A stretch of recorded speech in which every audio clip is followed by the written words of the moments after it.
Hey guys, I wanted to make a video kind of talking about um, just I've already made videos about this knife. I just wanted to make kind of a follow-up video. I was talking to somebody last night about V-Toku 2 and honestly how impressed I am by its performance.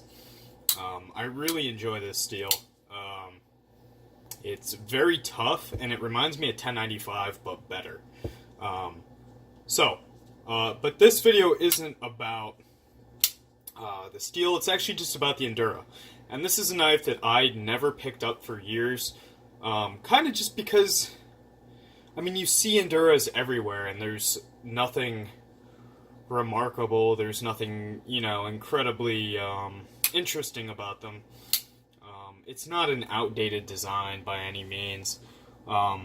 It's kind of just, I don't know, it's a knife that you see so often, you don't even see it. And I've said that before in other videos. Why did I pick this one up? So the steel on this is V-Toku 2, as we just talked about. It's a laminate, so let's see if I can... Oh, wow. I'm a special one. I think that's really cool, just how it looks on the spine. It's very dark because I hardly ever oil the spine. But extremely smooth knife, especially for a lockback. There's a lot of ways you can open it. And it's a very minimalistic knife, considering what it is. So it's an FRN handle, so nothing fancy, nothing, remarkable there. The grip, I really enjoy the grip on this knife, and there's a couple reasons for that. I tend to like a larger grip, not because I have, huge hands or anything. I prefer my thumb to be straight instead of kind of crunched up like that. It just, to me, this is very uncomfortable. And I get, you can always choke up on the knife if you need more leverage in cutting. But for the most part, any cuts I do is like tape, cardboard. I just kind of like having that very relaxed grip.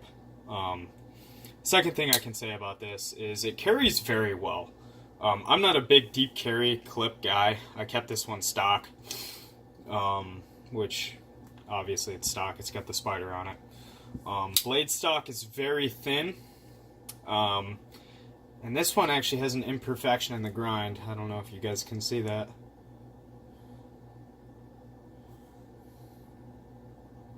But, yeah.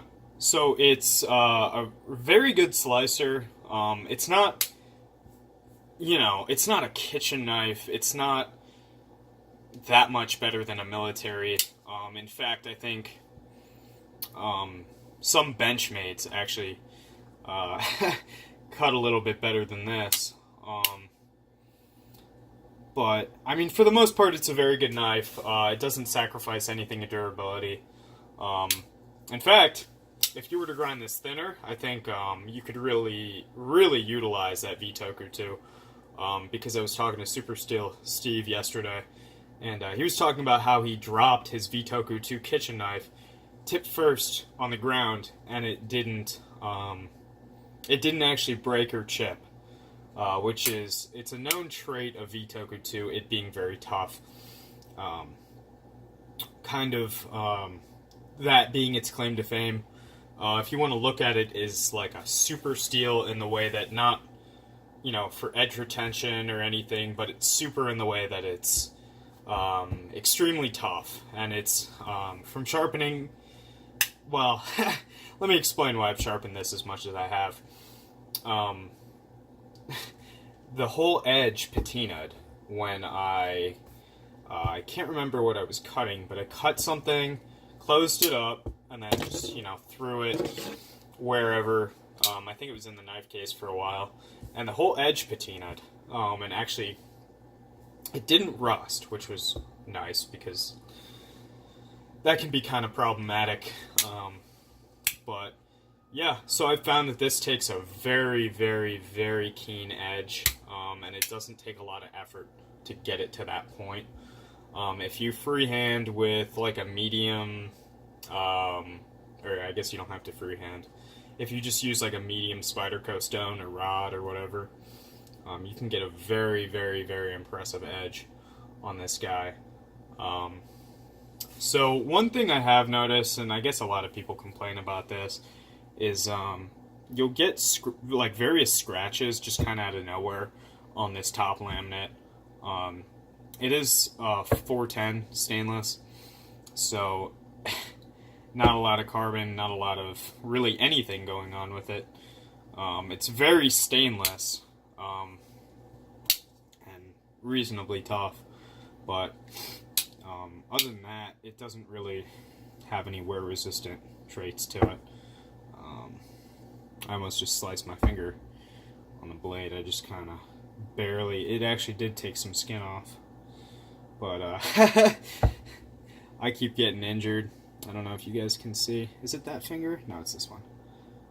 Right there. Right here. So, yeah, I've been getting a lot of new knives in, and I always cut myself with new knives. I'm just not used to, you know, playing with them. So I kind of tend to get my fingers in the way of the blade. Probably because I'm stupid, but, I mean, maybe other people have the problem. If you do, let's make a support group in the comments for people that don't know how to handle new knives. Yeah, so there's not really any one thing I like about this knife that makes it a good knife. I like how lightweight it is. I like how, for a Spyderco with a fairly broad blade, it carries very, very, very discreetly in the pocket. It doesn't print or anything, even with, you know, lighter pants. I think the color's very nice. I'm a big fan of, like, subdued colors that aren't black. Let me give you some examples of that. So, this knife was sent to me today. It's a Maximate Manix 2. And Spyderco's really kind of the best at bringing you these variant colors. But I don't know if you guys can see that, but that's, I mean, that's really nice. It's a really nice color. Yeah, I mean, if you've handled an endura before, I recommend that you get one of these, either in HAP 40 or the V-Toku 2. I don't see how you could be disappointed. They also make one, the entire blade is ZDP 189. That's a good steel too. I really enjoy that steel. People say it's chippy. I'd have to disagree. I have a lot of experience with it. And in sharpening it, it is not as bad as people say.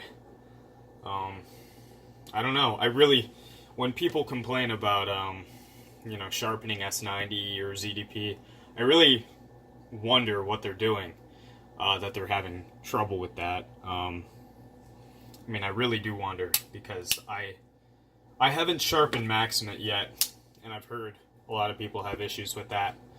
But, yeah, it just, I just got sent DMT stones, so that's going to be an interesting method of sharpening for, especially the high carbide steels, S110V, S90, stuff like that. Because traditionally I just use whatever we have at work, which we do have these at work. This is a DMT stone. We have this as even a display. I work at a gun and knife shop, and we have these all over in varying grits. So, let's see. Yeah. So, I don't know. It's never been an issue for me, but if you struggle with it, weigh in the comments. Tell us what equipment you're using. You know, maybe it's ceramic, maybe it's, you know, a whetstone, Arkansas stone, whatever it is. Just let us know what you're doing. Yeah, and that's really all I have to say about this knife. If you're getting into Spydercos, I think at this point, the Tenacious is kind of obsolete in terms of the budget line. I think if you were to get a first Spyderco, you should get this or Delica. Because I think, I mean, if you've invested in knives enough to be interested in Spyderco, I think you may as well get a Spyderco, not a Chinese Tenacious. It is a very good knife. I just think the performance difference between 8CR and V-Toku 2. This knife, I got this for $65 from a buddy of mine on Instagram, but traditionally they'll run about $85, I think. So even in VG10, I don't see how you could go wrong with it. If you're really worried about the price, go to eBay. You'll be able to find VG10 Enduras actually for about $50 if you get one used. And these are great knives to pick up used. Like I said, this one I picked up used, and I mean, I guess you could abuse it, but it's not really masquerading as a hard use knife. So I don't know, who would really be prying and, spine whacking a knife like this. I don't see it happening, at least with the vast majority of knives. So if you are worried about picking one of these up for, the $80 that they cost, definitely just go on eBay, get one used. Really, you can't go wrong, especially in HAP 40 or the I haven't had any experience with HAP 40. I'm very excited to. I probably will be picking up a HAP 40 Endura relatively soon. But V-Toku 2 is absolutely exceptional. Yeah, it's just, to me, a gorgeous knife. And, it's something that you could open either really fast or you could take your time. And it's a very smooth backlock, which not all of them are. I actually do own, let me just grab it for you right now, this ZDP 189 stretch. And it is smooth, but it's not as, free feeling in terms of, it just feels like there might be a little bit more pressure on the lock, but still a very good knife. Alright guys, I hope you got something out of this video, and if I haven't convinced you to get one of these, sleep on it, just, give it a thought. It's a very good knife for the money, especially for people that are just getting into knives. Alright, see you guys in the next video.